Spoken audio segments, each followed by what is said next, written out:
लोकसभा चुनाव में अप्रत्याशित सफलता हासिल होने के बाद समाजवादी पार्टी के नेताओं का आत्मविश्वास आसमान पर है। यूपी में सपा के 37 सीटें आने के पीछे अखिलेश यादव की पीडीए पॉलिटिक्स को अहम कारण माना जा रहा है। पिछड़ा, दलित और अल्पसंख्यक वोटरों को और मजबूत करने के लिए सपा अभियान चलाने जा रही है। पार्टी का लक्ष्य कुर्मी, राजभर, निषाद जैसी गैर यादव ओबीसी जातियों में और जनाधार बढ़ाने की है। आने वाले दिनों में यूपी विधानसभा के उपचुनाव होने हैं और इसके बाद 2027 में विधानसभा चुनाव भी है। अभी तक सपा का जोर यादव और मुस्लिम वोटों पर रहता था। लोकसभा चुनाव से पहले अखिलेश यादव ने अपने साथ और भी कई जातियों को जोड़ा। सपा को समझ में आ गया कि ओबीसी की अलग अलग जातियों में भी पैठ बढ़ानी पड़ेगी, तभी आगामी चुनावों में सफलता हासिल हो सकेगी। जिन 37 सीटों पर सपा ने जीत हासिल की है, उनमें 21 सांसद ओबीसी समाज के हैं। सपा ने 80 में से 67 सीटों पर अपने प्रत्याशी उतारे थे। 2019 लोकसभा चुनाव में सपा को 18.11% वोट मिले थे। 2022 विधानसभा चुनाव में ये 32% हो गया और अब 2024 लोकसभा चुनाव में ये बढ़कर 33.59% हो गया है। इसलिए पीडीए राजनीति को सफल माना जा रहा है। लोकसभा चुनाव से पहले सपा नेताओं ने यूपी के बूथ बूथ जाकर पीडीए मतदाताओं से संवाद किया, जिसका उसे फायदा मिला।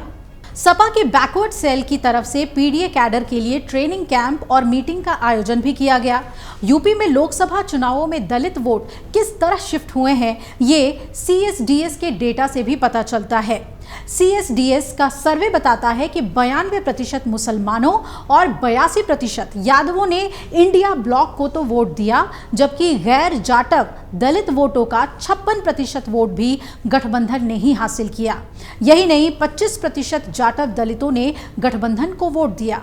2019 में यूपी की 17 सुरक्षित सीटों में से 15 बीजेपी को मिली थी, लेकिन इस बार 8 सीटें ही उसकी झोली में आई। वहीं समाजवादी पार्टी ने 7 सीटें झटक ली, जबकि आजाद समाज पार्टी और कांग्रेस को एक एक सीट मिली है। अखिलेश यादव के पीडीए की चाल का सबसे सफल प्रयोग अयोध्या में देखने को मिला। अखिलेश यादव ने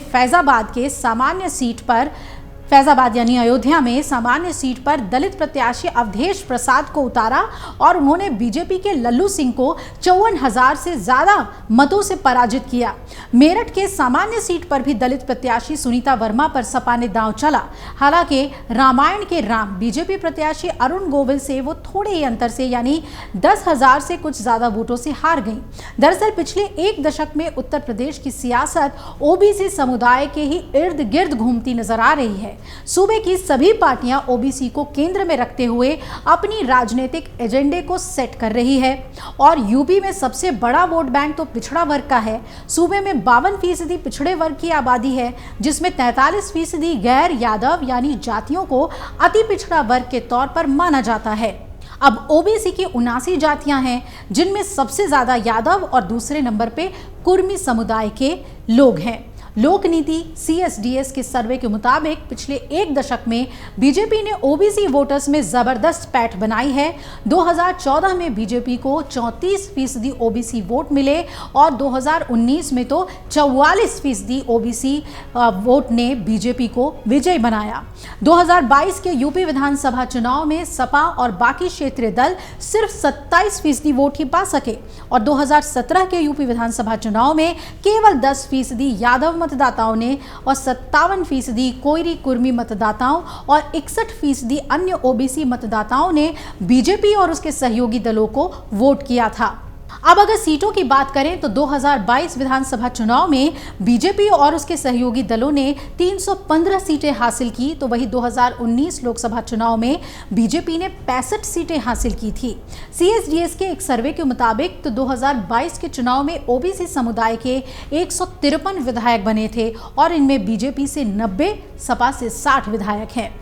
2014 के बाद से वोट के इस गणित में बदलाव आ गया और चुनाव यूपी का हो या केंद्र का, पिछड़ा वोट बहुतायत में बीजेपी के पास एक मुश्त आने लगा और वही इस लोकसभा चुनाव में ओबीसी वोट क्षेत्रीय दलों की तरफ जाता दिखा है और यूपी में एक बार फिर से राजनीति ओबीसी वोटर्स के आसपास ही घूमती नजर आने लगी है।